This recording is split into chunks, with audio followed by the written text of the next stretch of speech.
O sea, uno podría decir que los hongos que están en el tarro de vidrio en mi cocina de kefir están igual de evolucionados que yo como organismo, o no sé. No, no diría así que están más o menos evolucionados, sino que hacemos parte de una misma historia y en este momento compartimos una vida, ¿no? Estamos conectados por ahí y estamos a un mismo nivel, ¿no? Y todo eso que de pronto, no sé, culturalmente o folclóricamente o en el cotidiano, que uno empieza a adaptar palabras como en teoría, o esto está más o menos evolucionado, o alrededor de la teoría de la evolución de el más fuerte es el que sobrevive, ¿no? Porque eso uno lo empieza a entender ya cuando empieza a leer más, como no, eso es algo que está relacionado con la movida del darwinismo social. Ahí sí es el que tiene más recursos, básicamente, que es un poco lo que ocurre en este planeta hoy.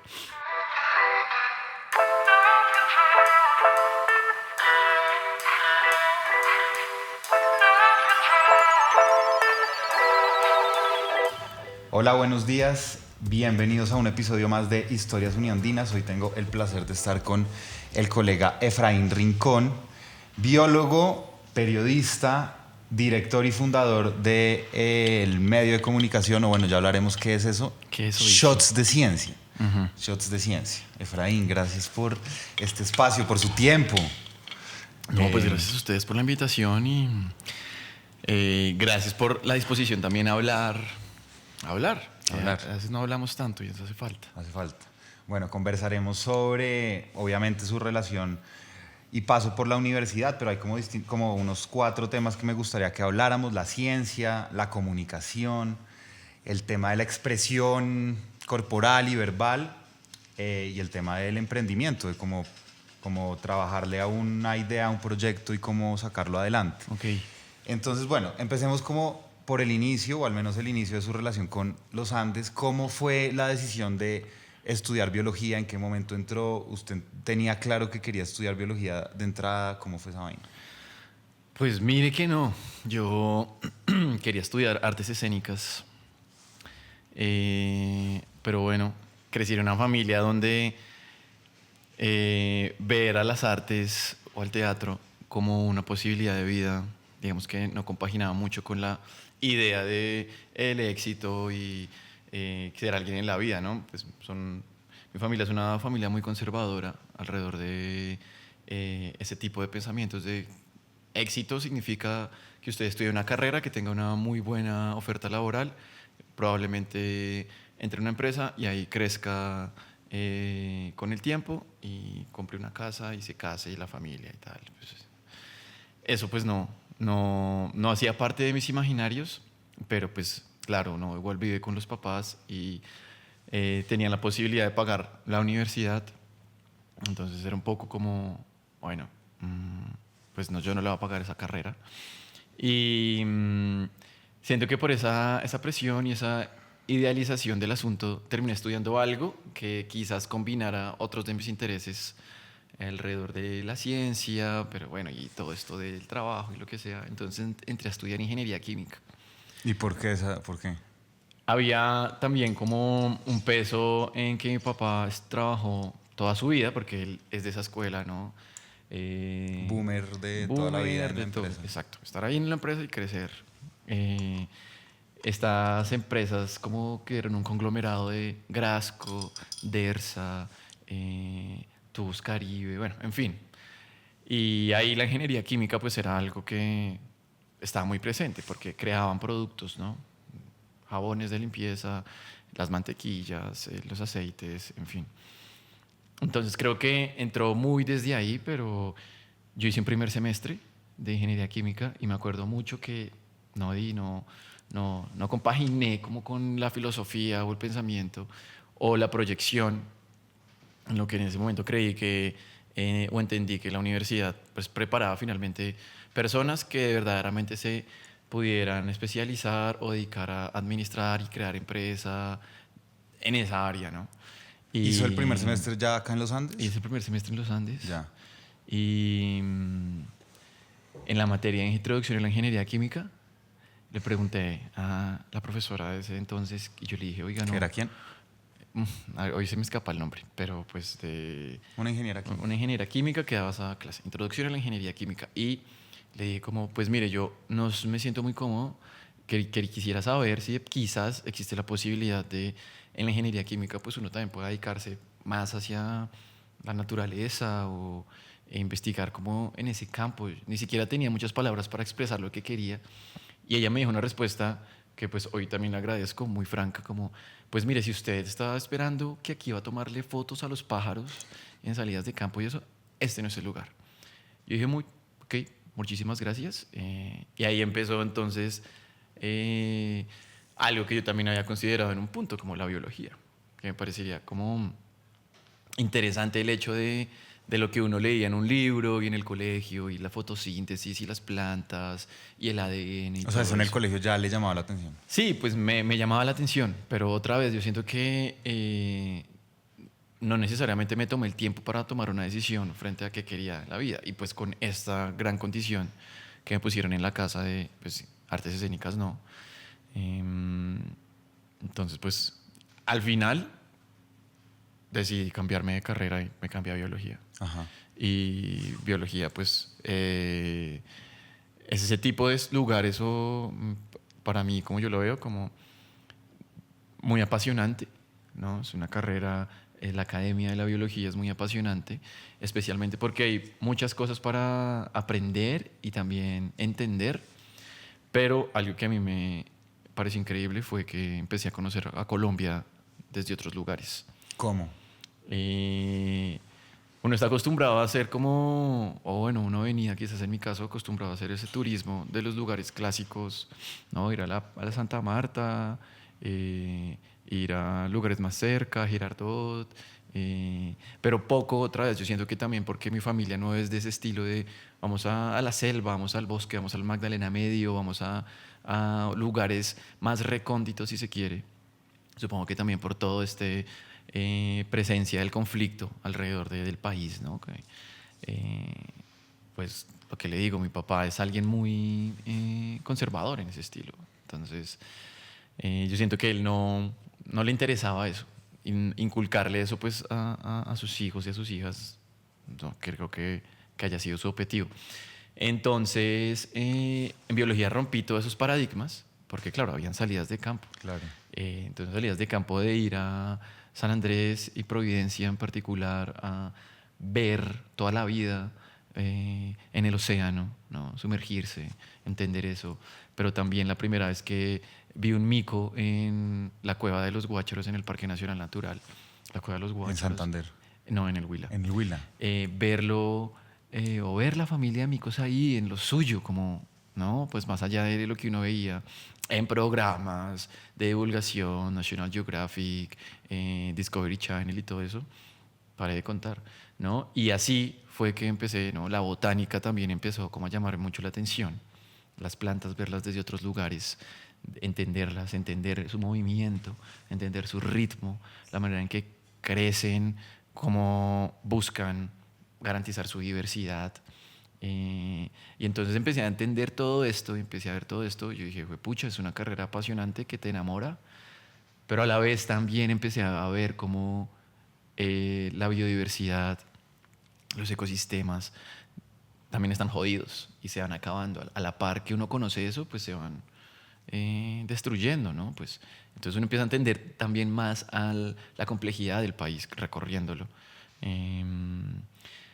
Algunas materias que de pronto hablaban más de eso, como conservación o ecología, que ponían como este estudio se hizo en ciertos lugares donde pues, el conflicto armado está presente y los actores del conflicto de alguna otra manera modelan como la interacción entre la gente y los ecosistemas y las selvas. El conflicto, los actores del conflicto armado. Sí, yo siento que es algo muy interesante verlo ahorita con todo lo de la COP16, lo de paz con la naturaleza. Sí. La naturaleza ha sido como un testigo muy silente del conflicto de este país, de la historia del conflicto de este país. ¿Tiene algún ejemplo de eso? Como conflictos armados localizados que hayan como, sí, modelado el ecosistema en cuestión? Pues todo lo que ocurre después de la firma del acuerdo, Claro. la entrada desmesurada de la deforestación a todo este arco de deforestación de la Amazonía. Se nota que alguien ahí estaba poniendo las reglas, por lo menos regulando qué cantidad de madera se puede quitar, cantidad de caza se puede hacer, ¿no? Tanta pesca, tanta minería. Y en ese entonces, pues, un actor importante pues, era la guerrilla de las FARC. Y ellos era como una conservación a mano armada, básicamente. Se llama, un poco desde la academia han visto todo ese fenómeno, conservación a mano armada. Y claro, cuando no hay alguien que cumpla la labor de Estado de alguna otra forma, de quien ponga las reglas y regule, pues ya eso queda descabezado. Entonces, y aumentan, hay un pico de deforestación después de la firma del acuerdo. Y aquí, por ejemplo, me acuerdo mucho de las historias de Pablo Stevenson, ¿no? Con su estación en La Macarena. Él era profe. Él de fue acá. profesor no, él creo que sí continúa. Sigue Sí, él siendo continúa, profesor profesor del de ecología. Y ellos de hecho sacaron un documental muy interesante sobre cómo ellos hacían investigación en esta estación de La Macarena. Muy buena investigación, muchos profesores de acá pasaron por ahí. Uno veía las fotos y de alguna otra forma no tenía nostalgia de ver como, wow, quienes están dando clase hoy en ese momento eran jóvenes como uno. Y paralelamente estaba pues la guerrilla, algún bloque ahí, ¿no? Un comandante y la comunidad campesina, colonos también. Entonces era compleja, había una tensión, pero cada quien estaba por su lado. Habían conversaciones, pero... Y entonces un poco de la reflexión también de ese documental es, de pronto, cómo se debieron haber hecho las cosas, no era cada quien por su lado, porque apenas cambiaron un comandante en quienes están ahí, este dijo, no, aquí se hace lo que nosotros digamos más bien. La comandancia anterior al parecer era un poco más abierta a investigar y tal. Y la comunidad campesina probablemente era, ¿qué están haciendo? Estamos haciendo esto y ya. No se involucraban. Esa es una de las reflexiones que hoy, por ejemplo, tengo muy presentes de la necesidad de involucrar a las personas que hacen parte de los territorios para tomar decisiones alrededor de la conservación. De tanto que hablamos de cuidar la biodiversidad, pues la biodiversidad también es la gente, y en un país tan complejo como Colombia, pues la gente en su diversidad también es importante para que haga parte de la toma de decisión, que es lo que poco a poco se está viendo, pero creo que todavía nos hace falta cambiar ese chip de si no nos hablamos y conversamos entre nosotros, con toda la pluralidad que representamos, es muy difícil resolver un problema complejo. Hoy, como la crisis de la biodiversidad, la crisis climática, intentar tener nuevos modelos económicos y de desarrollo. Pero sí, básicamente biología me empezó a cuestionar ese tipo de cosas. Bueno, quiero hacer un brevísimo paréntesis porque usted ha mencionado distintas categorías, conceptos, biodiversidad, ecología, conservación, fotosíntesis. Y esto está englobado dentro de esa disciplina que usted entró a estudiar, que es la biología. Entonces yo quiero que uno como que camina con ese concepto, con esa palabra biología en la cabeza, pero quiero que usted trate de explicarnos de la manera como más amable, sencilla y como certera, como qué es la biología, qué hace un biólogo, o sea, la biología, qué engloba, qué estudia la biología. Como un pequeño paréntesis ya para seguir como con la conversa. Una interpretación de lo que yo he entendido como la biología después de esto, o una más estricta, porque al final sí es entender cómo funciona lo que nosotros reconocemos como vida, desde el cuerpo y las células, el ADN, lo más pequeño que está pasando en nuestro cuerpo y en el cuerpo de otros animales y otros seres vivos como las plantas, los hongos, las bacterias, pero también entender cómo son esas interacciones entre todas estas partes, cómo cada objeto de estudio, por decirlo así, en últimas igual representa una pieza del gran rompecabezas que es lo que mueve también a este planeta, ¿no? Como, la biología igual no es como necesariamente lo que está vivo y camina o respira o hace fotosíntesis o se replica su información genética, sino la biología también está sentada sobre otras áreas como el origen, la Tierra, el planeta, el universo. Y yo siento que la biología permite ser como un punto de unión, en este caso de distintas áreas de investigación. La geología, ¿no? La astrofísica en últimas. Pues es decir, como cuando uno piensa como que la fotosíntesis, más que ser un proceso que uno puede ver en un libro, lo que está pasando en términos de electrones, ¿no? En términos más que microscópicos, si se quiere, y cuánticos, están ocurriendo en la fotosíntesis. Entonces, siento que la biología empieza a ser un lugar donde confluyen distintas ramas de aprendizaje para entender cómo funciona esta vuelta, cómo funciona donde estamos parados, cómo funciona una pieza en un ecosistema, desde lo más micro hasta lo más macro, si uno quisiera, ¿no?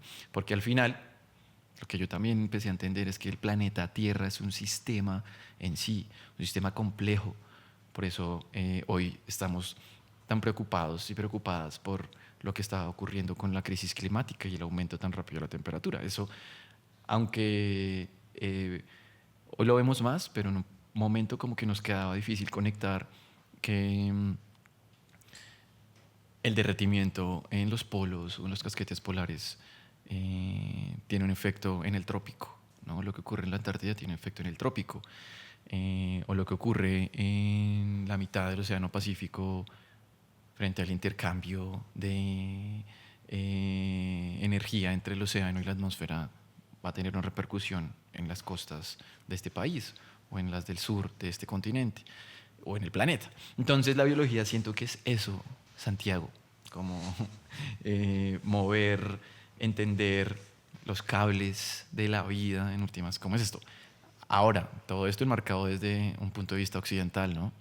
No es como que esto sea, así es la vida. Lo que muestra la historia de la humanidad son distintas aproximaciones, puntos de vista diferentes que de alguna otra manera yo siento que confluyen hacia entendimientos parecidos sobre el universo, sobre el planeta, sobre lo que somos. Okay. Esa es la biología, la verdad. Bueno, chévere, gracias por ese paréntesis. Quiero seguir con una parte como de la experiencia en las clases suyas porque sé que hay como una cosa que atraviesa sus explicaciones sobre la biología, la ciencia, que es el tema de la evolución. Y entonces quiero preguntarle cómo llegó esa categoría, esa idea, ese lugar de investigación en su carrera, con qué profesores, profesoras, cómo llegó eso de la evolución y por qué eso sigue siendo tan determinante para entender estos procesos. Pues la evolución siento que igual hace parte del manual elemental de alguien que estudia biología. Entonces, desde la primera carrera, a uno le hablan de evolución. A uno le hablan de que hay una gran teoría de un único ancestro unicelular que empezó, que incluso antes de eso, ¿no? Como por las condiciones del planeta y en su momento hace cientos de miles de millones de años, coincidencialmente, porque al final es eso, ¿no? Hay mucho de lo aleatorio o lo estocástico en la evolución. Están las condiciones dadas para que exista una célula y esa célula se va haciendo más compleja, se va comiendo a otras, va encontrando nuevas formas de producir energía para subsistir y es como que se va adaptando, digamos, al medio. Y desde la carrera, desde el principio, en el libro que uno le dice, el libro Vida o Life, ahí está, es un capítulo, la evolución, de cómo llegamos acá, donde estamos. Desbarata todos esos paradigmas que de pronto desde en el colegio, porque claro, igual la ciencia constantemente se está actualizando, digámoslo así, los nuevos conocimientos, los nuevos entendimientos, finalmente estamos entre hipótesis y teorías, digámoslo. Entonces la teoría de la evolución muchas veces también se malinterpreta y puede que en el colegio uno no la entienda verdaderamente. No entienda que al final no es como que alguien esté más evolucionado que otro necesariamente, ¿no? Que es un poco el diagrama de los simios que se van que se desencorvando exacto. hasta llegar al Homo sapiens. Que eso pues es algo muy aristotélico al final. Eh, entonces se queda ese pensamiento de que sí, quienes están en la cúspide de la evolución no somos nosotros los seres humanos, pero no. Al final todos representamos un recorrido en el tiempo. Hay unos que se mueren, unos linajes, un grupo de especies, poblaciones, otros que se logran adaptar, que se logran reproducir. Y llegamos a un nivel como que habitamos este planeta. ¿No? Siento que no, eso no significa que alguien sea más evolucionado que otro organismo. O sea, uno podría decir que los hongos que están en el tarro de vidrio en mi cocina de kefir están igual de evolucionados que yo como organismo, o no sé. No diría así que están más o menos evolucionados, sino que hacemos parte de una misma historia y en este momento compartimos una vida, ¿no? Estamos conectados por ahí y estamos a un mismo nivel, ¿no?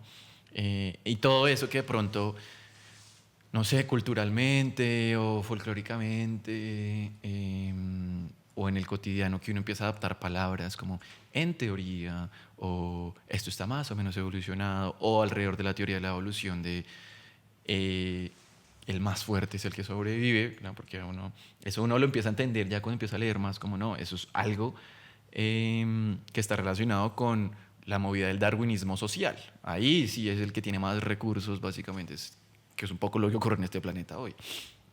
Pero no, finalmente la evolución es que usted o el organismo o la población se adapta a unos cambios de su entorno, se logra reproducir y básicamente todo eso que permitió que sobreviviera y se reproduzca y pueda perdurar de generación en generación es lo que uno ya empieza a entender como evolución, ¿no?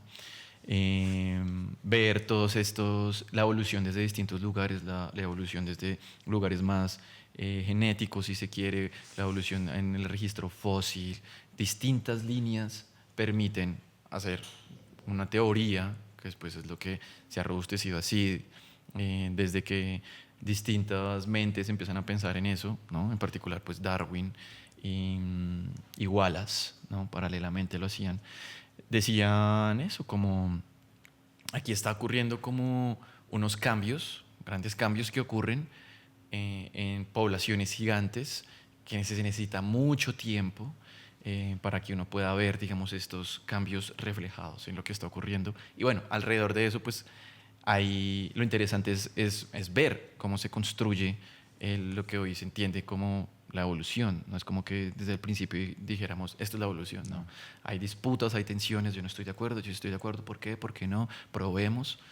Y en ese proceso, la evolución en biología, para volver a esta pregunta, entonces está ahí en el primer libro, pero me acuerdo que con las plantas, cuando uno ve estos árboles que le muestran a uno como si fuera un árbol familiar, en últimas, ¿no?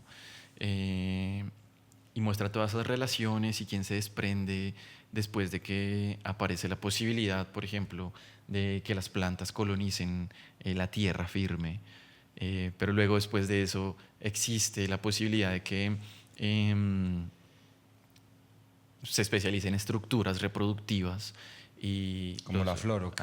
Y más adelante Darwin decía el misterio abominable, porque no se sabe hoy, claro, la aparición de las flores, de qué manera, o entender más sobre cómo aparece eso que hizo que existiera una explosión de diversidad entre las plantas. Entonces con la botánica, ¿no? Yo vi botánica general, botánica sistemática, fui monitor de botánica, conocí a gente maravillosa. ¿Le gustaba la botánica? Me gustaban las plantas, me gusta. Y verlo desde ahí es yo lo muy escuché una interesante. vez caminando por un páramo, que la botánica, algún profesor, no sé si era en clase o qué, decía que la botánica pues era como un estudio noble, no sé si esa es la palabra, porque uno podía ir en cualquier momento del día, no había que madrugar a ver los micos en cierta hora de la mañana o en la tarde, las aves, y entonces las plantas están ahí y como que la posibilidad de análisis es mucho más amable. En términos comparativos de que uno cuando sale a perseguir a un mico, por donde sea que se meta el mico toca ir, es mucho más amable en ese sentido. Quizás esa misma amabilidad a veces se vuelve un paisaje, entonces por eso pues uno termina también, bueno, y porque evolutivamente hablando otra vez, pues nos parece más carismático Los algo que mamíferos. se mueve, Claro. como un mamífero Lo que que tenga tiene ojos. ojos y bigotes y toda la cosa. Pero las plantas cuentan muchas historias y eso yo también empecé a ver y cuando uno lee artículos, ¿no? Porque pues ese es el idioma de, digamos, la academia, la manera en que se transmite la información, pues empieza a ver que en últimas, pues todos son historias, ¿no? Como a través de una planta yo también puedo reconstruir el levantamiento de los Andes y la formación de ríos. Parece maravilloso. O como a través de fósiles de plantas yo puedo también reconstruir cómo era el planeta hace millones de años, cómo eran antes, cómo eran los bosques que caminaban los dinosaurios. O se puede ver a partir de los Se fósiles de puede ver plantas. a partir de los fósiles de plantas y otros archivos que quedan ahí en el planeta, ¿no? Entonces siento que las plantas están ahí muy dispuestas a que pues uno las vea y les pregunte, ¿no? Como decía Santiago Madriñán, que era la persona con la que, digamos, yo como estudié botánica, sí, como él decía, pregúnteles, acérquese, mírelas de cerca. Y claro, a veces uno no está haciendo ese ejercicio cuando habla de plantas, ¿no? Y al final uno ve que las plantas pues también son ese andamiaje de otros organismos, entonces son muy importantes tenerlas en cuenta dentro de esa conexión. Entonces sí, siento que la botánica es un poco más noble en ese sentido, como que ir a coger plantas, me acuerdo mucho de caminar por el Caribe colombiano con un grupo de biólogas y biólogos en la salida de botánica sistemática, costal al hombro, tijeras podadoras, desarretadora para bajar las plantas que estaban en un árbol a metros de altura, parar, cortar, revisar, echar cháchara, como esto que puede ser, guardarla en el costal, aprender que hay que guardar varios, tin, se meten al costal, tan, después de un gran recorrido lleno de calor, con esos paisajes hermosos en el bosque seco tropical, llegar a una gran casa, una casona en una montaña donde el viento soplaba y uno se estaba en una hamaca y se movía eso. Y en la noche llegar a clasificar qué es lo que uno encontró a la luz de la vela, sí, hoy me parece maravilloso, con un traguito de ron también y hablar. ¿Y qué es esto? Y sacar una guía, la Gentry, le dicen, pues un manual de identificación, una clave de identificación de plantas de un científico de apellido Gentry, que hizo ese mismo ejercicio mucho tiempo en el trópico y dice, mire, en el trópico usted puede identificar estos grupos de plantas por la manera en que se conforman sus hojas, por su disposición, incluso hasta de la venación. Hay características que después a niveles más moleculares y genéticos, porque claro, esa era la aproximación más elemental de entender cómo se organizaba la vida, ¿no? Después de que Linneo dice, no, hay características que nos permiten organizar la vida. Organicemos esto. Ya eso en el reflejo de las pruebas genéticas, pues claro, se reorganiza un poco más, pero sí hay cierta coherencia en lo que uno ve anatómicamente hablando frente a lo que dice también el ADN de cómo se relacionan ciertas especies. Y eso también es bellísimo ver todo eso. Entonces esa fue la exploración en la evolución. Y ya después aquí hay un profesor que se llama, yo creo que cada quien tiene una aproximación a la evolución distinta, ¿no? Pero aquí hay una materia que se llama evolución. No sé si hoy todavía, pero la daba Daniel Cadena en ese entonces. Decano ahorita la Facultad de Decano de la Ciencias. Facultad de Ciencias. Y bueno, él se echaba muy bien el cuento de la evolución, porque además involucraba las personas que decían, esto es evolución, no, eso no es esto. Y uno decía, wow, no, definitivamente la ciencia no se construye de un día para otro. La ciencia es un proceso. La ciencia necesita que haya debate, porque si no lo hay, pues vamos a pensar que entonces es una verdad dogmática y que no se puede probar. Y eso es lo que necesita la ciencia, que se pruebe lo que se está diciendo. Ya Y quiero eso que me hable y hablemos de esa parte como de la ciencia en constante actualización, eso que me acaba de decir, pero quiero que tomemos un desvío ligero porque usted también en la universidad hizo parte del grupo de teatro y lo que me decía al inicio de la conversación es que un deseo suyo era estudiar artes escénicas. Entonces, ¿cómo fue esa relación con, pues, con las artes escénicas y cómo terminó vinculado al grupo de teatro? La vinculación con las artes escénicas venía desde el colegio. Pues claramente el colegio fue quien me dijo como, me gusta este mundo de la creación, del cuerpo, de estar ahí hablando, expresándose, construyendo historias ficticias para salir un poco de lo mismo de siempre. Entonces con esa idea, pues cuando entré a los Andes, yo sabía que necesitaba ir a tocar puertas al grupo de teatro. Aquí en ese momento existía la clase de iniciación actoral, que era un prerequisito para ser parte del grupo de teatro. Yo vi iniciación actoral, dije, sí, me gusta mucho esto.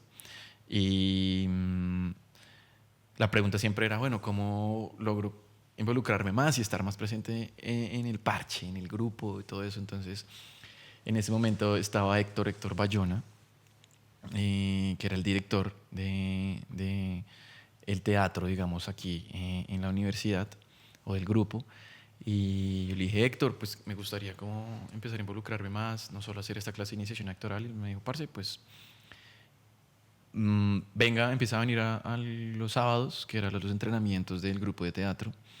Y ahí fue que me metí, me acuerdo, creo que era Ifigenia, fue una de las primeras obras que actué en la universidad, como un mirmidón, un soldado, un extra, árbol 1, árbol 2, mirmidón 1, mirmidón 2. Pero pues ya estaba ahí y la gente en el teatro, ahí siento que he hecho grandes amigos de mi vida, hoy lo puedo decir, y agradezco mucho pues al teatro, pues precisamente por ser ese espacio para salirse otra vez de la monotonía de este mundo también y meterse a crear y hacer cosas que se podían también materializar ahí, ¿no? Y que eran para contar historias, y hacer críticas sociales y todo el asunto.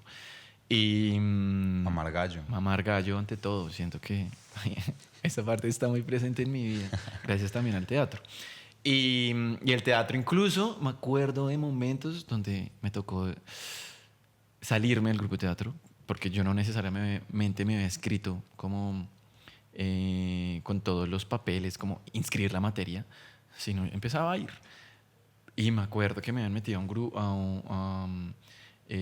como actor, uno de los personajes de una obra que se estaba montando y toda la cosa, pero biología estaba con las tareas. O sea, cogió fuerza el grupo de teatro. Sí, y las salidas de campo y eso, entonces empecé como a tener que decidir. Y sí, pues en una parte dije como, no, Héctor, no puedo estar aquí porque me están demandando mucho tiempo allá en la carrera. Y en otros momentos dije, no, pues esto también es lo que me gusta. Entonces dejé de ir a veces a salidas de campo por estar, ¿no? Porque habían lo que llamábamos encerronas en ese entonces, porque en un mes era el estreno de esta obra. Entonces todos los fines de semana, sábados y domingos, de 8 de la mañana a 7 de la noche, ensayando, viendo, construyendo escenografías, en fin, ¿no? Entonces fuimos dos amores paralelos que afortunadamente logré llevar de buena manera, ¿no? Y que la gente sabía, además, como que la gente sabía que, uy, este man como que le gusta también esa vuelta. Y está en esto, haciendo ciencia y toda la cosa, pero le gusta eso. Y yo siento que eso, quizás más adelante podremos hablar, es finalmente donde confluye en eso, es parte de lo que existe ahora y lo que hoy es Efraín también.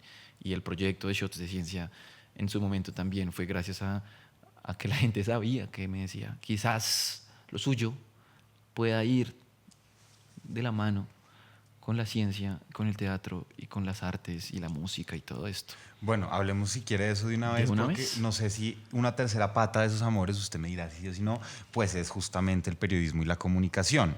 No lo sé, ya me irá. Porque usted entró luego de graduarse como biólogo a hacer la maestría de periodismo acá en el CEPER. Ajá. ¿Eso tiene que ver con eso, con esa vena más expresiva, más comunicativa, así fuera corporalmente? ¿O cómo entró ahí el deseo de estudiar periodismo? Esa es una muy buena pregunta porque yo nunca me imaginé que iba a Gracias, estudiar gracias. periodismo. Para eso estamos. Pues imagínese que yo hice mi tesis de grado en biología con Catalina González, que tiene su laboratorio aquí muy cerca. Laboratorio de paleoecología tropical. O sea, estudia el planeta, el trópico, esta parte del planeta, en un rango de millones de años, a través de fósiles de plantas, las maderas que quedan carbonizadas de lo que alguna vez fue una planta que se quema y eso se queda debajo, enterrado en la tierra, y también el polen. Yo vi con ella una materia y me enganché y le dije, oiga, pues yo estoy en mis últimos semestres, pues no sé si hay posibilidades de hacer algo con el laboratorio de paleoecología tropical. Y ella dijo, sí, bienvenidísimo. El proyecto fue sobre polen de especies invasoras aquí, hacer una especie de como de clave para identificar polen específicas de especies invasoras en el trópico, en Colombia en particular.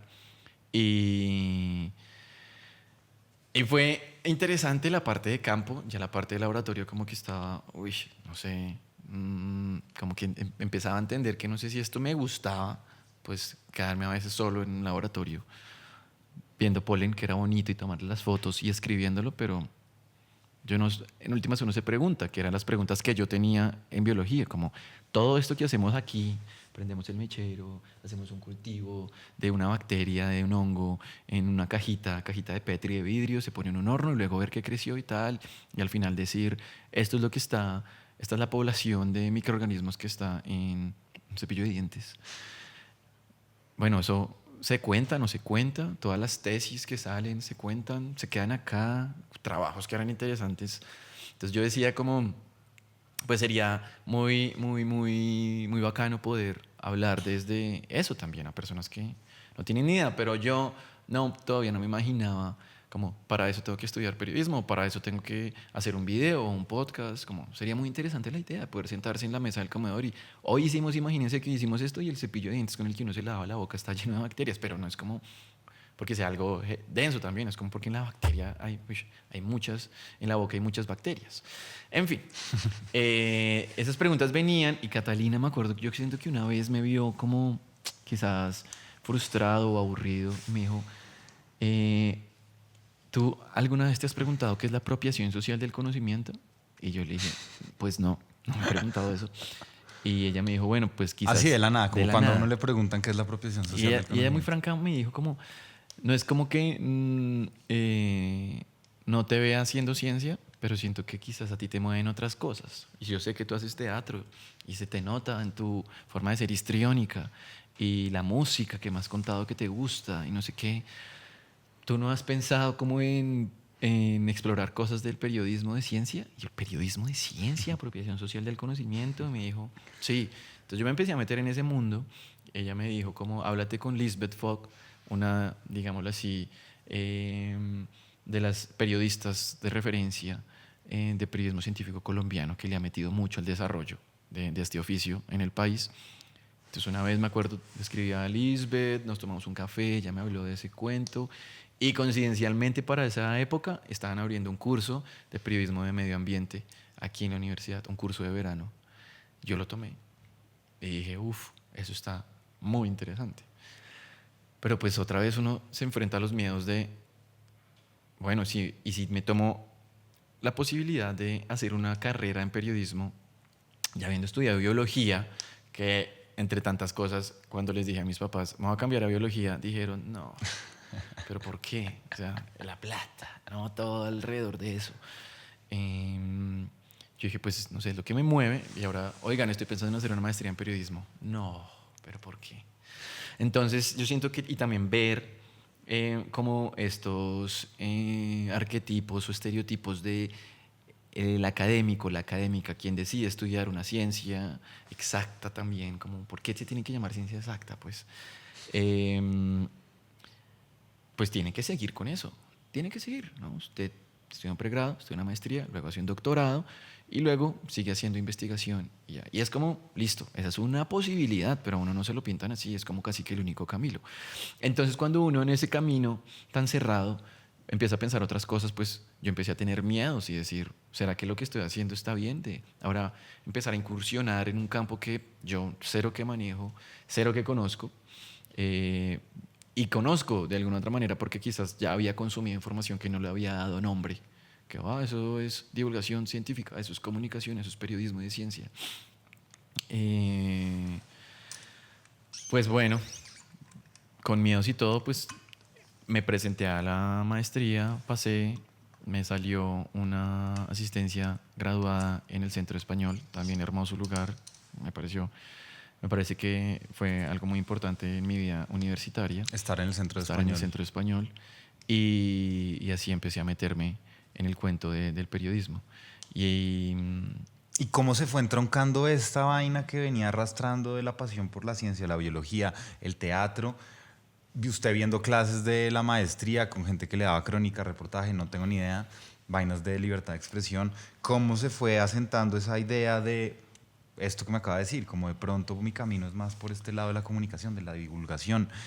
Shot de Ciencia ya existía, así sea de manera germinal en su cabeza, en su corazón. ¿Cómo empezó a decantarse eso?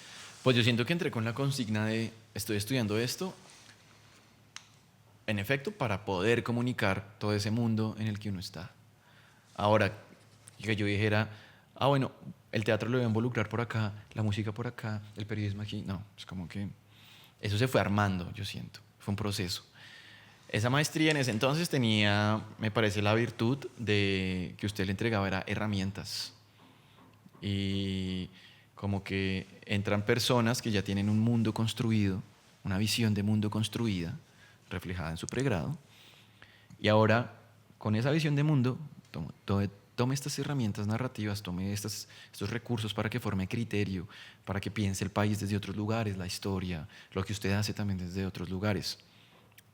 Y esas preguntas empezaron a calar más en mi cabeza y ahí fue que yo dije, bueno, ¿cómo puedo de verdad empezar a involucrar esto? Y yo siento que en ciertas clases intentaba hablar de algo de este mundo con otras herramientas y yo siento que en ese esfuerzo de no perder de vista la ciencia, pues llegué a una materia, es que no me acuerdo cómo se llama, pero básicamente era con Alejandro Gómez, el que hoy es director de La Liga, Contra el silencio, exdirector de 070. exdirector de 070. Y ¿Y quedaba en esa clase Alejandro? que era una clase muy creativa desde la narrativa periodística. Creo que a lo mejor se llamaba narrativas periodísticas, si no estoy mal. Y dijo, traigan historias, traigan pitch. Y yo me enteré por aquí de una bacteria que se llama Licinobacillus sphaericus. No puede ser bacillus, porque bacillus... Licinobacter, bueno. Una bacteria. Yo le llamé Lisi, güey. Es una bacteria, al parecer, maravillosa, ¿no? Remediación de suelos después de que han sido contaminados con hidrocarburos, ¿no? Jenny Dusan era quien trabajaba con esa bacteria. Y me acuerdo yo haber entrevistado a distintas voces que hacían investigación con Licino. Tengo que acordarme del nombre. Y con Lisi. Yo le puse Lisi. Y a Lisi terminé echando ese cuento en la clase. Y miren esta bacteria. Y me acuerdo mucho como, oiga, cuéntese una vaina así, haga una vaina de esas. Pues hice un piloto ahí con mis herramientas sonoras como las conocía en ese entonces. Y quedó chévere, quedó muy interesante, quedó buenísimo. Ya después vi reportaje con Charlotte de Beauvoir y ella que es narrativa sonora al piso. Yo dije, bueno, ¿por qué no pensarme en hacer la tesis de esta maestría alrededor de eso? ¿De lo sonoro Un o de la piloto bacteria? sonoro que cuente distintas historias de que como la investigación que se está haciendo en LISI, también deben haber muchas investigaciones que se estén haciendo en otras ramas en la Facultad de Ciencias, en física, en biología, en química, ¿no? Qué sé yo, matemáticas. Entonces, hablé eso con Charlotte ella dijo, bueno, de una, yo puedo ser tu asesora. Vamos a organizarnos de esta forma.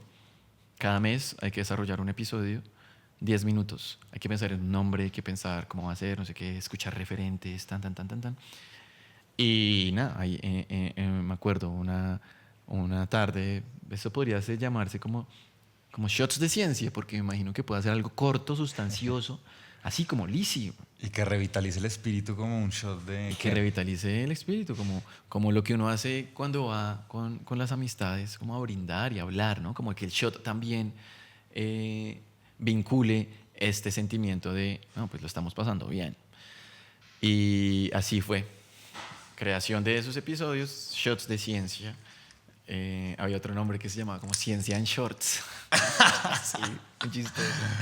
Y bueno, en fin, ¿no? Y me acuerdo que por esas épocas también salió la oportunidad de hacer un curso con la Organización de Estudios Tropicales, que era narrativas multimedia de storytelling para ciencia. Entonces era irse a Costa Rica 2 semanas intensivas, a trasnochar todos los días. Y en la primera semana era podcast, narración sonora, con el parche de Radiolab, gran influencia de Shots de Ciencia, hoy por hoy, y documental, con Morgan Haim, gran documentalista, gringa. Y nada, pues como que me presenté y dije, mire, yo estoy haciendo esto ahorita, tal, me dieron una beca para ir, yo dije, uy, maravilloso, y fue increíble. Entonces yo dije como, parce, quizás por aquí sí es. Hice esa tesis. Y ¿Eso ahí en qué nace ese año amor. fue? O sea, ¿qué año estamos hablando? Eso fue a finales del 2017, como esa exploración más fuerte dentro de la ciencia y el periodismo. Y en el 2018, el primer semestre, que fue donde hice la tesis. Viene la sustentación de la tesis, que fue particular porque era, pues sí, decir, bueno, los hallazgos, las reflexiones, el aprendizaje, presentar en medio de un jurado. Y una segunda parte que yo tenía la idea de hacer una puesta en escena en vivo de uno de los episodios del podcast. Como que eso se me metió en la cabeza. ¿Y Y lo porque hizo? lo había visto en Radiolab, que ellos lo habían hecho. Yo dije, ¿por qué no lo podemos hacer acá? Y lo hice. Y convoqué a Raimundo y a todo el mundo en uno de los auditorios del ML y cayó. Y esa vaina se llenó. Y entonces estamos con Esteban Pardo, que en ese entonces compartíamos curiosidades y preguntas muy similares. Y él es una persona muy creativa, muy autodidacta y es un productor musical. Como ¿Y él ya de nato. una se vinculó a Shots o cómo fue la vaina? Yo le pedí que me hiciera el jingle de Shots de Ciencia. Famosísimo jingle. ¿Cómo es el Famosísimo jingle? Shots de Ciencia. Brrr, ¡pam!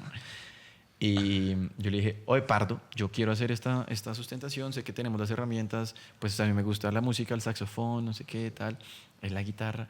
Y nos ideamos una puesta en escena ahí, el man me copió todo, y la gente dijo, ustedes aquí tienen algo bastante interesante, en verdad. Consideren cómo explotarle la cosa.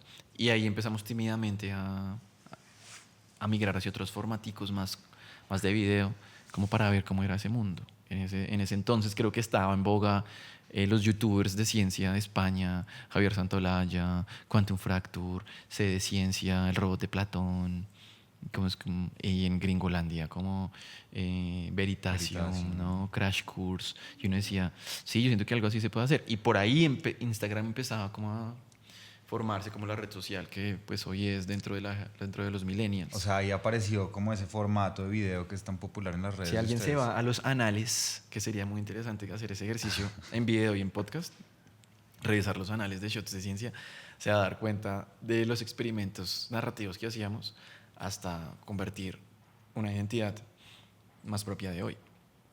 Pero sí, así nace Shots de Ciencia como una respuesta y también un resultado de todas estas preguntas de la gente que se cruza uno en la vida, de los aprendizajes, los miedos, los temores de meterse en un mundo donde, pues otra vez, ¿no, Santiago? Los paradigmas es como si estuvieran escritos en mármol y aquí como que, eso por ejemplo no me pareció como que en biología o en las ciencias, aquí solo decían, este es el camino, no hay nada más, o así lo sentí yo. Y yo siento que muchas personas que hoy están dedicadas al diseño de modas, a la biomímesis y creación de materiales y eso inspirados en la biología, a los productos a base de plantas, los hongos para usarlos en los alimentos, pero también más de forma psicotrópica. En fin, hay muchas líneas que están ahí inmersas, pero nos explotan acá. Es como si aquí elementalmente nos interesara hacer investigación para publicar muy probablemente en una Academia. revista indexada que solo van a leer 4 gatos. Ya. Entonces eso es algo que yo también aprendí a criticar, y mucho desde el periodismo. Que la ciencia es una vaina que está viciada por lo humano, ¿no? Que no se puede salvar, no es netamente objetiva, y necesita ser debatida porque también está involucrada dentro de muchos poderes. Y el periodismo, sí, lo que me enseñó, pues, era intentar hacer ese contrapeso desde el poder, como sea que fuere. Y en la ciencia está, siento que tiene unas relaciones muy tóxicas entre los poderes, la geopolítica, el desarrollo de la guerra, la historia de las competencias entre grandes potencias, saber quién llega primero a dónde, quién hace primero qué, y eso implica un desarrollo tecnológico grandísimo, pero pues a la par está subsidiando pues una vaina compleja que va en detrimento incluso muchas veces de los derechos humanos. Es chévere esto que acaba de decir porque, bueno, antes hablábamos de esta vaina de la ciencia que le dije que lo retomaríamos luego, creo que este es el momento de hacerlo, de la vaina de la constante actualización de la ciencia y una cosa que ustedes hacen en Shots de Ciencia que me parece muy chévere y es esta vaina de desarmar esta idea de que la ciencia tiene una verdad única, irrefutable, ¿no? Y siempre, y en los comentarios de las redes de ustedes se arman debates y bueno, pero ¿cómo así esta vaina? Y ustedes son muy vocales en decir esto es una cosa que está en construcción, que siempre puede estar susceptible de ser debatida, ¿no? Hábleme de eso, porque un interés que yo sé que usted tiene, más, además de la ciencia en sí misma, es como esto que me acaba de decir, la sociología de la ciencia, la historia de la ciencia, cómo la ciencia llega a ser pues un conocimiento atravesado por lo humano, por lo histórico, por lo social, ¿no? Sí, Hablemos de eso. un libro en particular muy recomendado, Una historia de la verdad en Occidente, de Mauricio Nieto, historiador de la ciencia de la Universidad de los Andes. Creo que también fue decano de la Facultad de Ciencias Sociales. Es un libro al que yo llegué precisamente por este tipo de preguntas. ¿Y quién fue quien me hizo hacer este tipo de preguntas? Yo siento que el periodismo. Y esas aproximaciones más sociológicas del asunto, más humanas si se quiere, pues vienen desde ahí.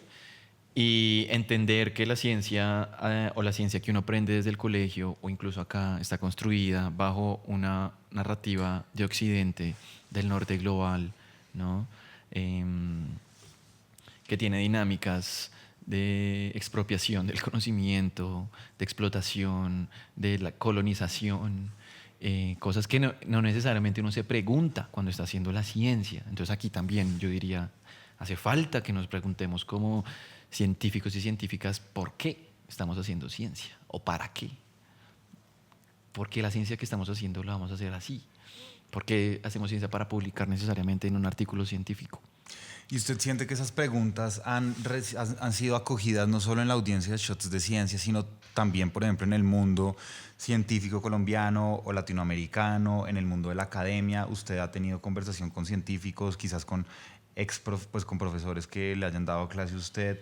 Como, lo pregunto como pensando en esta vaina que no sé si sea una falsa dicotomía entre rigurosidad científica y comunicación asertiva, como si eso es una pregunta o ha habido como choques con gente que les dice, no, pero es que la ciencia tiene que ser, sí, como eso cómo se ha Sí, yo recibido. tengo una anécdota muy diciente del Láncela. asunto.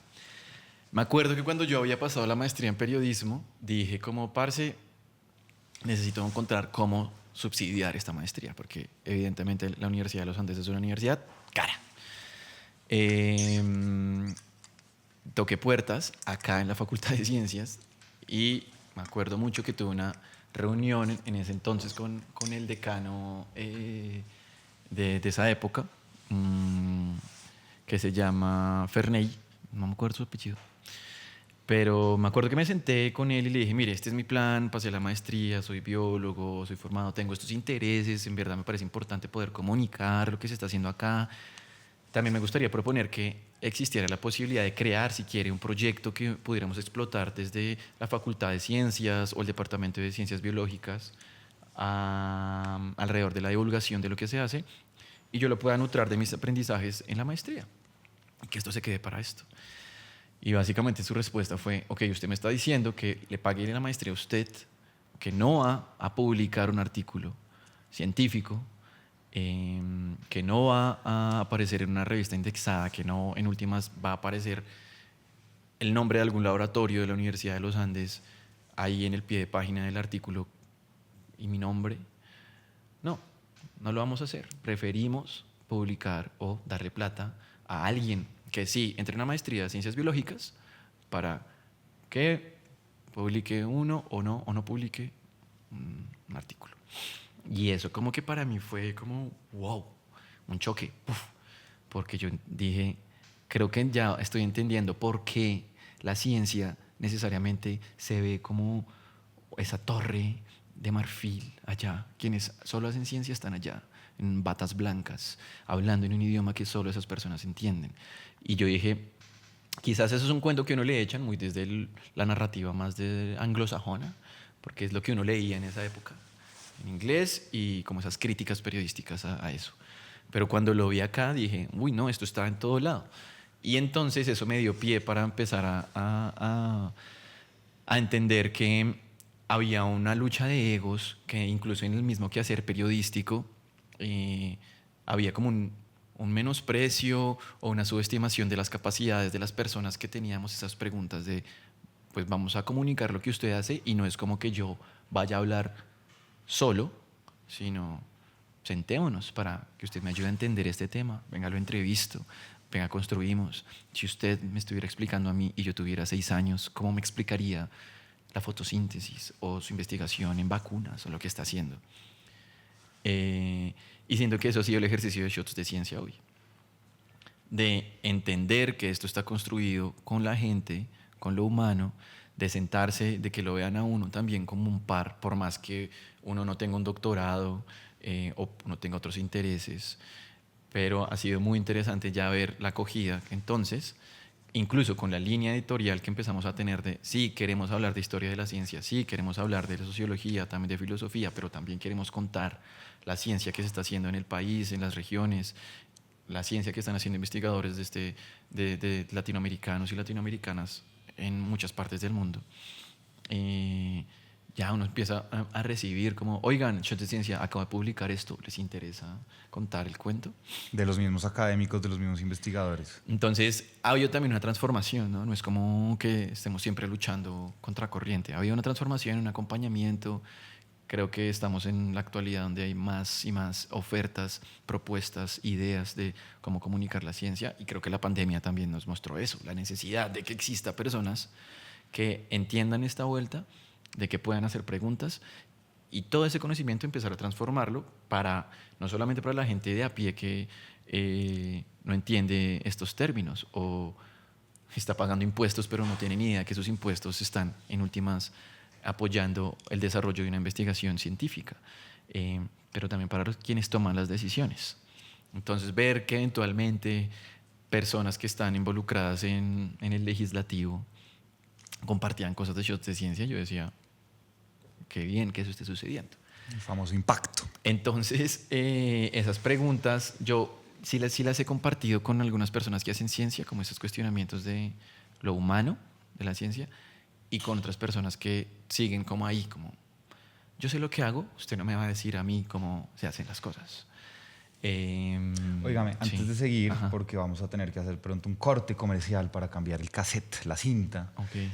Quiero preguntarle por una cosa que igual está en el centro de Shots de Ciencia, porque usted me hablaba, la tesis fue en el 2018, han pasado cerca de 7 años. Desde entonces, y ya Shots de Ciencia es uno de los referentes en comunicación de ciencia, en divulgación de ciencia, no solo en Colombia, sino en Hispanoamérica, con más de 100.000 seguidores, 200.000, no sé si se suman las cuentas de redes sociales, el número de seguidores que ustedes suman, ¿cuántos son? Más o menos, ya un número así estimado. 900.000 y pucho, ya casi 900, 1 millón. Casi 1 millón de personas viendo sus contenidos. Entonces, pero eso no ha sido de la noche a la mañana. Entonces quiero preguntarles una pregunta jodida, compleja, con aristas, con subtramas, pero el tema de emprender, porque esto al final es un proyecto personal que usted, me consta, le ha metido el cuerpo, sus socios también. Ignacio, bueno, la gente que está ahí metiéndole la ficha a Shots de Ciencia, ¿cómo ha sido ese proceso de emprender con un proyecto que parece tan descabellado como comunicar la ciencia? Pues ha sido muy, muy interesante, muy hermoso, muy bello, muy fuerte, muy desgastante con sus momentos, pero definitivamente muy enriquecedor yo he aprendido mucho de la vida, pero también de hacer, pues, del negocio y también de lo que soy hoy, De pagar de pagar impuestos, impuestos y todas esas escribir cosas. la vaina en Cámara de Comercio, todas esas Todo, vainas. todo, toda la burocracia y lo que yo digo como, wow, verdaderamente Kafka se queda corto cuando uno empieza a ver todo lo que toca hacer para que uno solo quiera comunicar ciencia. Pero un poco de historia ahí es como, entonces con Esteban empezamos a intentar hacer estas cosas. En el 2019 dijimos, ¿y si metemos a alguien más al equipo? Aparece Ignacio Galán, una mente brillante, que también tenía intereses alrededor del periodismo de ciencia. Por esa época abrí la maestría de periodismo científico en la Universidad Javeriana. Él es biólogo también. Yo estaba trabajando en una estrategia de comunicación científica en Colciencias y Esteban estaba como viendo qué decisiones tomar en su vida. Llega la pandemia, ya estábamos los tres ahí. Esteban se va a Alemania a buscar suerte, también detrás del amor, pero es otra historia. Y quedamos Nacho y yo. Nacho estaba terminando su maestría, yo estaba terminando mis procesos, porque siempre están esos miedos que yo siento que enfrenta todo el mundo, de, juepucha, aquí tengo mal que bien un salario mensual que voy a contar con él. Haga lo que haga, entrego cosas acá, lo que sea. Trabajar en el sector público igual es también otro mundo, ¿no? Eh, Debería intentar probar cosas o quedarme aquí de alguna otra manera en un lugar que funciona. Mal que bien, funciona. Entonces esas preguntas estaban en Shots de Ciencia, como, pucha, ¿será que renuncio a todo y tal?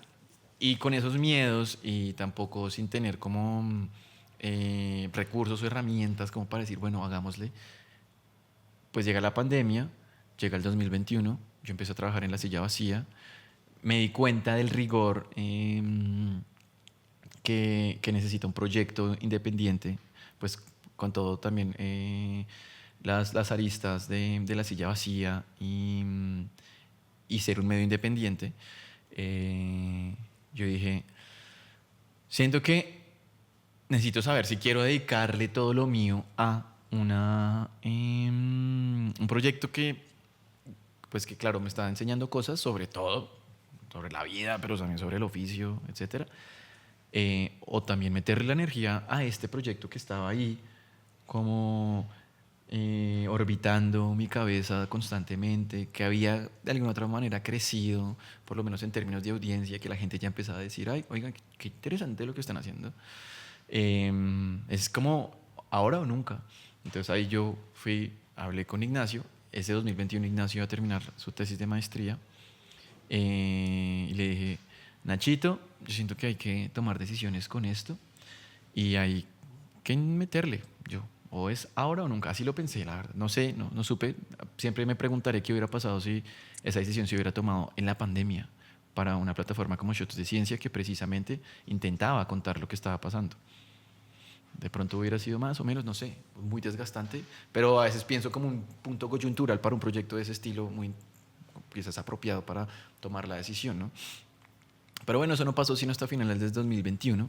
Salí de la silla, ahorré, trabajé en otro proyecto de Maloca. Y yo dije, ya con la mentalidad de que, bueno, vamos a ahorrar porque yo sé que lo que se viene va a tocar estirar estos ahorros. Nacho dijo, parce, yo estoy firme, y le metimos. Y lo primero que hicimos en marzo del 2022 fue crear una fundación, Fundación Shots de Ciencia, como usted mencionaba, ir a la Cámara de Comercio a que le explicaran a uno, usted puede hacer esto, usted puede hacer aquello, ¿no? Eran preguntas que uno de pronto ya tenía antes, que con Esteban las habíamos comentado, pero pues no había pasado nada por esos miedos de la vida.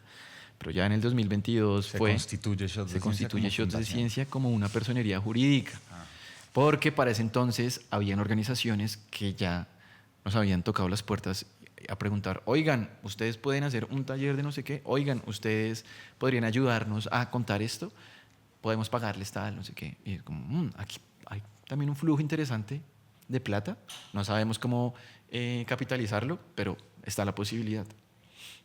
Y con Ignacio, pues fue eso. Ignacio, siento que es un elemento clave hoy en Shots de Ciencia, porque tiene un conocimiento y una manera de hacer las cosas como muy interesante, pero también porque encontré en Shots de Ciencia un lugar donde seguir creciendo y ser y explorar y vivir de eso. Entonces, emprender que empieza ahí, yo creo, con esas preguntas que teníamos antes, pero en el 2022 empieza. Y ese es un mundo particular. Usted aprende cosas que no se imaginaba, lo que mencionaba, los impuestos, que el RUT, que toca enviar unos papeles a la Secretaría Jurídica, porque no sé qué, ellos ahora van a ser quienes van a supervisar la fundación, ir al CAN a hacer fila a las 6 de la mañana porque un papel no funciona y a empezar a sacrificar el tiempo de lo lindo que era esto de hacer contenido, hacer entrevistas, escribir guiones, a estar enfrente de un computador llamando a la DIAN como, hola, es que me están pidiendo esto y no sé. O llamar a alguien que ya más o menos tuviera cancha en el asunto y es como, no sé cómo gestionar esto. Porque luego empezaron a aparecer oportunidades. Yo me acuerdo que con Ignacio ingenuamente habíamos dicho, probemos 6 meses, como si pensáramos que en el rango de 6 meses un emprendimiento ya se puede saber si le va a ir bien o no. Llegaron 6 meses y no pasaron nada, pero por lo menos ya habíamos dicho, organicémonos o empecémonos a organizar. Intentemos salir semanalmente con esta cantidad de productos, mensualmente con estas. Son los dos metidos en eso de cabeza, lo que le digo, estirando ahorros, la gente hermosa que rodea a cada quien, apoyando, como, metiéndole. Había momentos en que uno decía, no sé qué estoy haciendo, para qué me metí en esto. Entre Ignacio y yo, no, hagámosle, hagámosle. Y la gente. La red de apoyo hermosa. Y entonces ahí fue como aplicamos a una convocatoria de Mincultura solamente por hacer el ejercicio de aplicar a una gran oportunidad para saber cómo era eso. Con la tesis de Ignacio de la maestría en periodismo científico, la ajustamos un poco para acomodarnos a la narrativa y quedamos.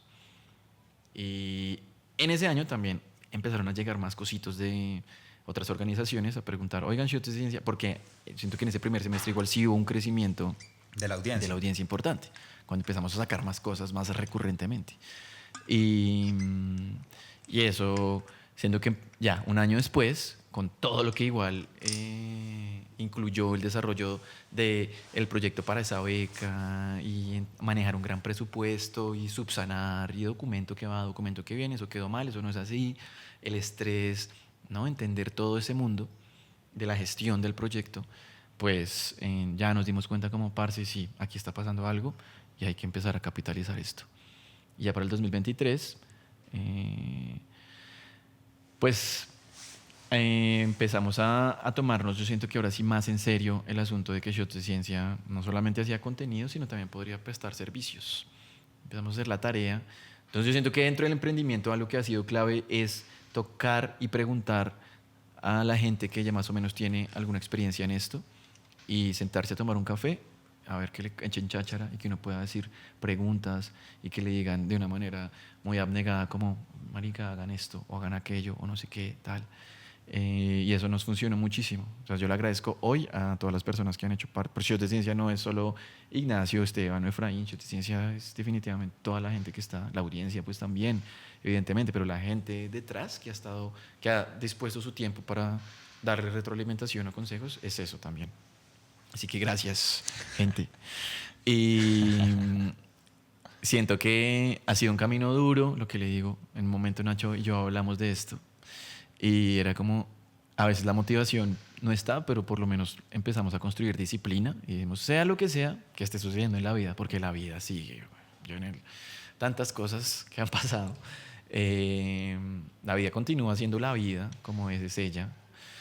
Y pues hay veces que uno dice, no, ¿qué estoy haciendo? Pero bueno, ya estaba la disciplina. Igual, sea lo que sea, hay que salir con esto. Entonces yo siento que eso nos ayudó mucho. Y estar tocando puertas. Sí, como que y a veces uno le dicen, usted, en este mundo de emprender, es eso, ¿no? Como tocar 100 puertas y desde las 100 que una o dos le digan, bueno, a ver, y eso pasó, y eso ha pasado.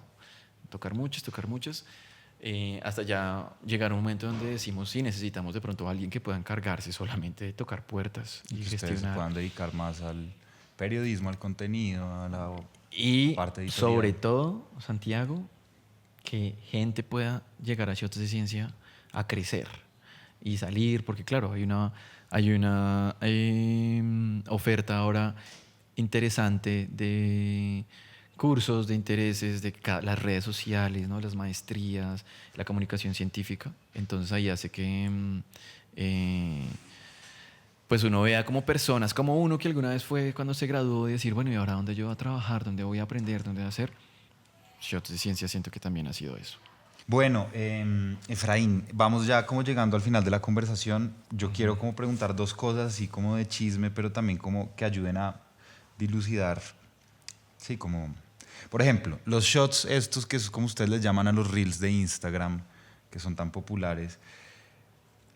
Eso obviamente tiene un proceso de investigación, de guión. Quiero preguntarle por alguno que recuerde que le haya gustado hacer, que lo haya sorprendido, porque siempre ahí salen cosas muy asombrosas, ¿no? Como de investigaciones científicas, de cosas que descubren, de que cosas que se rebaten. Como cuál recuerda en su investigación, en su escritura de guión, en su puesta en escena que le haya divertido, que lo haya asombrado, como alguno que tenga presente.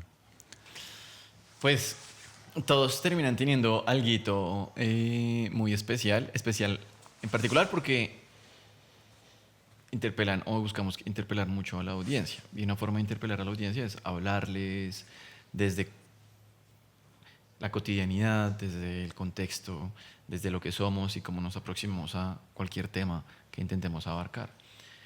Y en mi caso, porque yo me imagino que Ignacio tendrá los suyos, o Jacobo tendrá los suyos, o Esteban también. Mm, Hay uno que es reciente, de pronto porque lo estaba viviendo y sintiendo, y fue como el acetaminofén termina siendo un medicamento que uno lo relaciona por lo general para el dolor físico, dolor de cabeza, no sé, como un analgésico.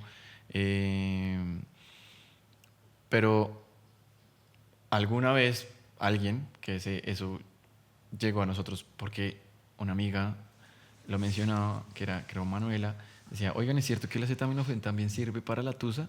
Y Para la claro, tusa. para la tusa, para el mal de amores, para el dolor del corazón, pues lo que uno siente en ese entonces. Entonces, yo que en efecto estaba atravesando una tusa, pues hice un chat sobre eso.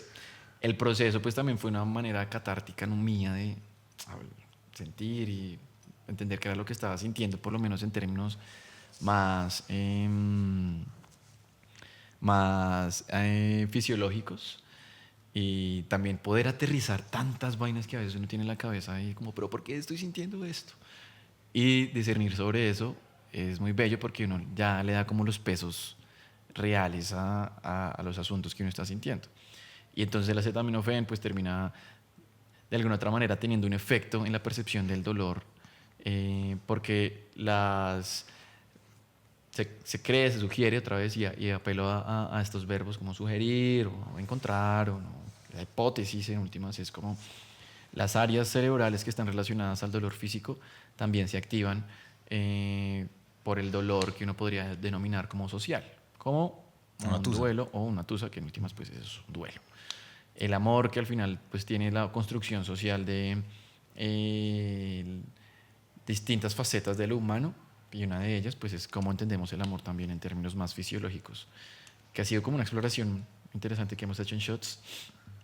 La gente puede escuchar un podcast en vivo sobre el amor que hicimos en Medellín, bien, bien, bien bacano. ¿Cómo lo pueden buscar? En YouTube, en nuestro canal, La Ciencia del Amor, si no estoy mal se llama. O en Spotify también está ahí. Y hacer eso pues me gustó mucho porque, claro, la gente lo que hace es como, wow, ya entiendo más de por qué y cómo funciona de pronto en un nivel. Yo siento que Shots de Ciencia finalmente es como una apertura. Nos gusta dejar más bien preguntas que intentar hablar desde las certezas, porque otra vez la ciencia pues está en proceso de construcción. Entonces lo que se diga hoy, si eventualmente lo prueban y el día de mañana desde la evidencia se puede refutar, empieza a perder peso lo que se dijo ese día. Y así se construyó la ciencia. Ahora empieza a tomar el lugar algo que empieza a ser más difícil de refutar. Y ese me pareció pues un shot que demuestra mucho al final lo que es shots de ciencia, como la curiosidad nuestra alrededor de los temas, pero también escuchar a la gente que también tiene esas preguntas y luego hacer todo un andamiaje narrativo para ver cómo se le muestra esa información a la gente. Y si es necesario, hablar con Leonardo Palacios, director del área de neurología en la Universidad del Rosario y que tiene interés en la investigación científica de los efectos del amor en el cuerpo. Es un personaje también que ha estudiado eso. Entonces decir, wow, encontrarse con alguien que estudie esto, qué maravilla, cuénteme historias. Y uno empieza a hacer lazos de cómo el imaginario colectivo y la construcción de mitos e historias desde tiempos inmemoriales responden un poco también a lo que le está pasando al cuerpo. Y como todo, siento que para mí los shots, que más allá de hablar de un descubrimiento, como estrictamente, logran como atar distintos cabos, son los que yo más disfruto de hacer, de producir, de consumir también, porque muestran que la ciencia en últimas es transversal, o todo lo demás es transversal a la ciencia. Y siento que por ahí hay otro shot que me pareció muy interesante, increíble más bien, que es como las ballenas jorobadas en un punto, claro, entonces los organismos colonizan la Tierra, pero hay unos que vuelven otra vez. Los organismos que nacen del océano colonizan la Tierra y hay otros que igual vuelven, siendo mamíferos, al océano. Las ballenas, por ejemplo. Entonces desarrollan pues adaptaciones y todo ese cuento. Y uno de esos es que pierden el oído externo, pero no necesariamente el oído interno. Y el oído interno, pues, tiene estos canales que igual siguen produciendo una cera, como la que uno produce, pues con todas sus particularidades. Y poder decirle a la gente, entonces, de esos tacos que se forman de cera, que a ustedes también le puede pasar, pero los de las ballenas han visto ciertas correlaciones que explican los niveles de estrés de las ballenas a lo largo de décadas. En el taco de cera de la ballena. En el taco de cera, como si fuera un tronco de un árbol, ¿no? Como estos anillos me cuentan cómo era el pasado. En este caso, la historia de vida un poco de estas ballenas, donde habían más o menos niveles de estrés que posiblemente, entonces ahí entra la historia a correlacionar, ¿no? Como, y es que en este pico de estrés, pues coincidencialmente también hubo el auge de cazadas de ballenas.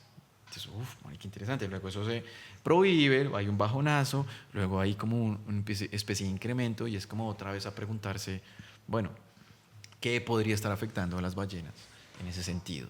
No, bueno, la navegación, ¿no? El avistamiento, bueno, muchas hipótesis que empiezan a hacer puntos de partida para nuevas investigaciones y todo eso.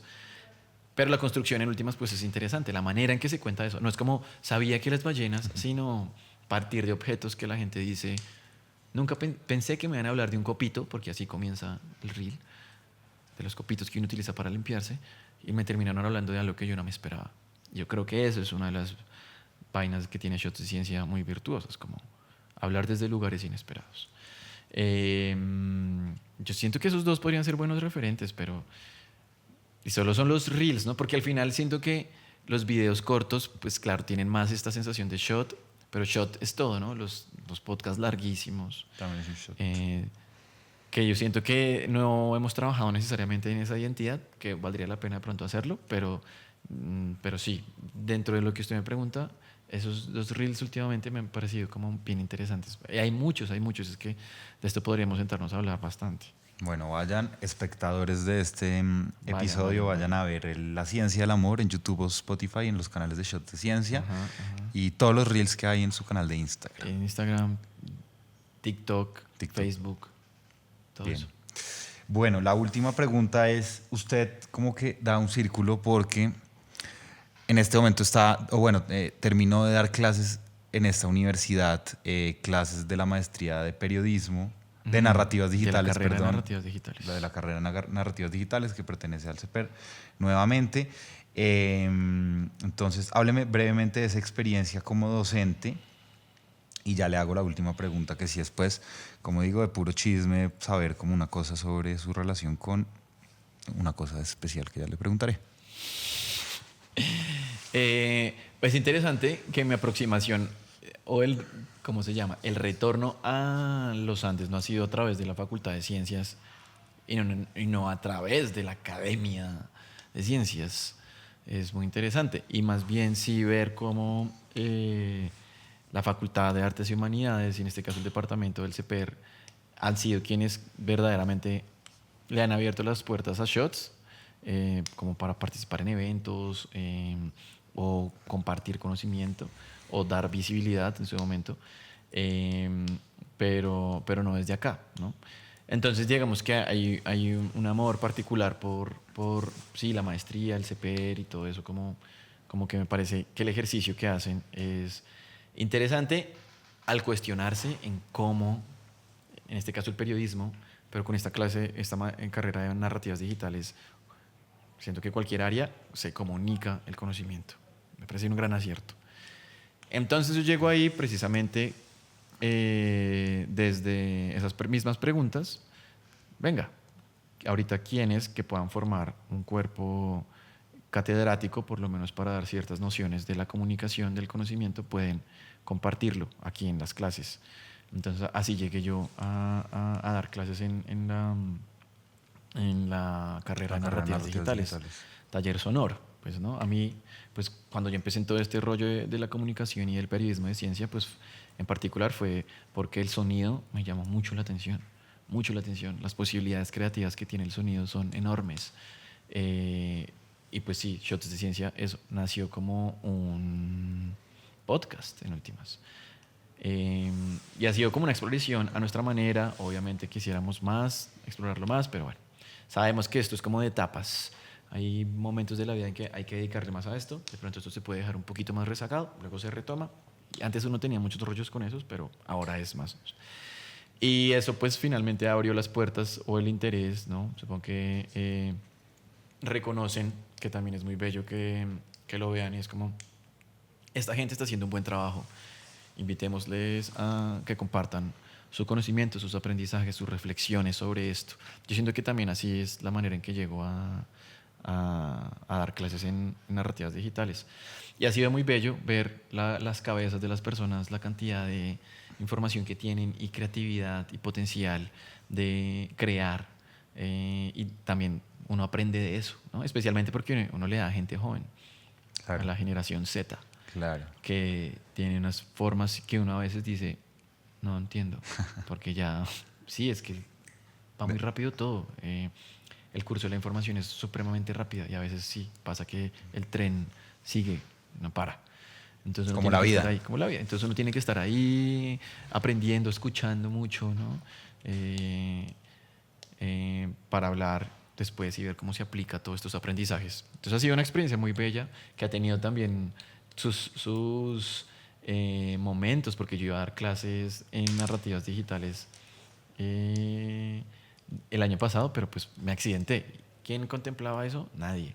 Ni en Shots, nadie. Y la vida también. Entonces hoy, este semestre, volví a dar clases y fue muy bello. Como también eso, como, oiga, sabemos que se accidentó y eso, pero igual sigue interesado, como también dar esa oportunidad, como eso es algo que también agradezco. Eh, ha sido muy interesante. Sí, la experiencia de dar clases, uno no se imagina que puede terminar haciendo eso. Y también estar del otro lado, cuando uno tanto tiempo estuvo sentado en un pupitre o en un computador ahí. También entender como, wow, cómo me trabajo preparando o disponiéndome de la mejor manera para que el conocimiento que yo les quiera transmitir detone preguntas, motive, proponga, ¿no?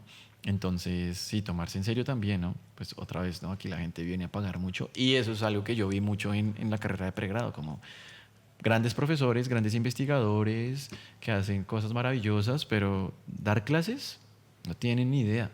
Y entonces ese conocimiento se queda muy como Claro. aquí Estancado. estancadísimo y eso me parece algo siempre para revisar y para hacer una autocrítica desde la universidad, como qué tantas herramientas pedagógicas se le dan a estos grandes investigadores que sí, que están publicando en estos sistemas y el prestigio y lo que sea, pero pues no sé, aquí la gente también viene a aprender y no hay, yo siento que no es como que sea en todo, pero sí hay, o cuando yo estudié el pregrado, la gran mayoría de profesores no tenían una vocación de ser profesores, entonces daban unas clases que uno decía como cero, No me interpela. no me interpeló, no me llamó la atención.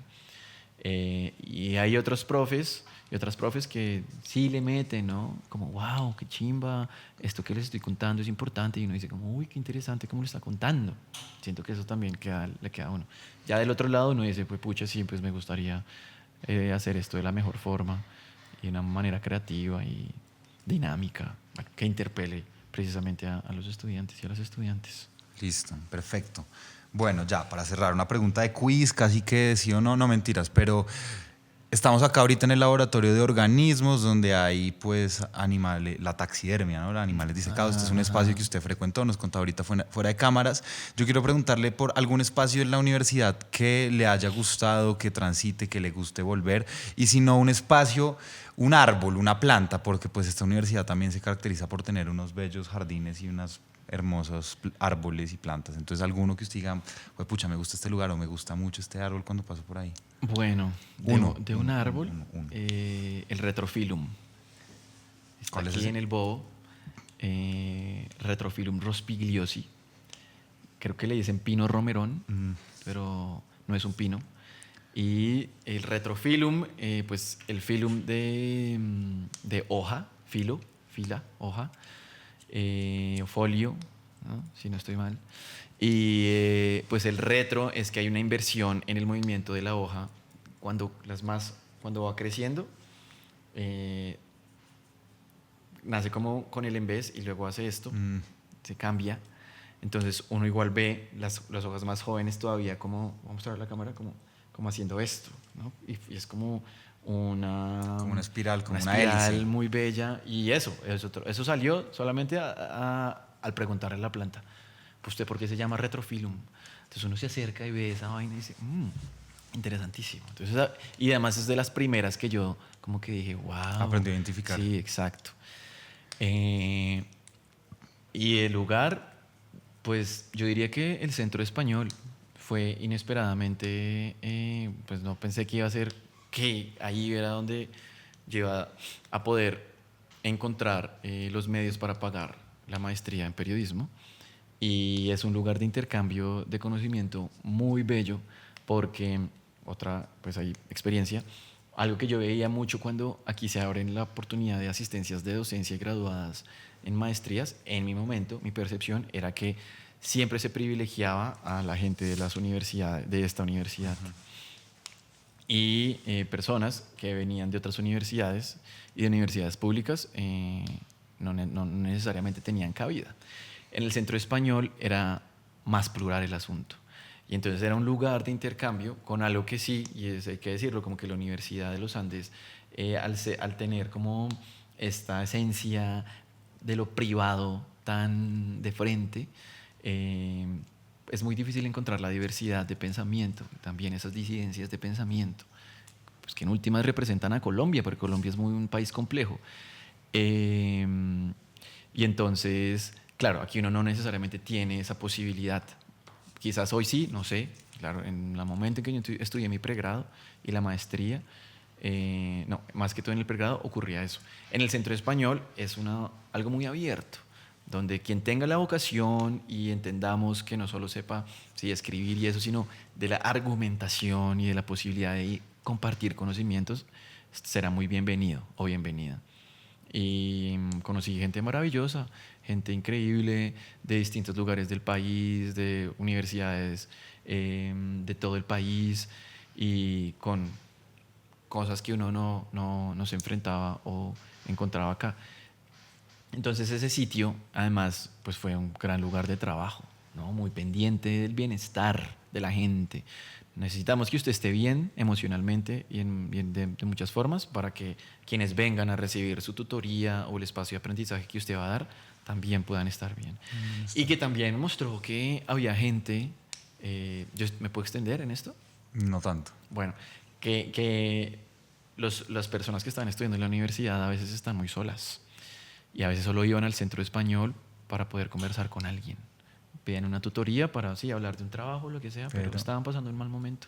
Entonces uno dice, uff, eso tiene mucho poder y a veces uno no estaba preparado para recibir pues, personas que la estaban pasando mal emocionalmente. Wow.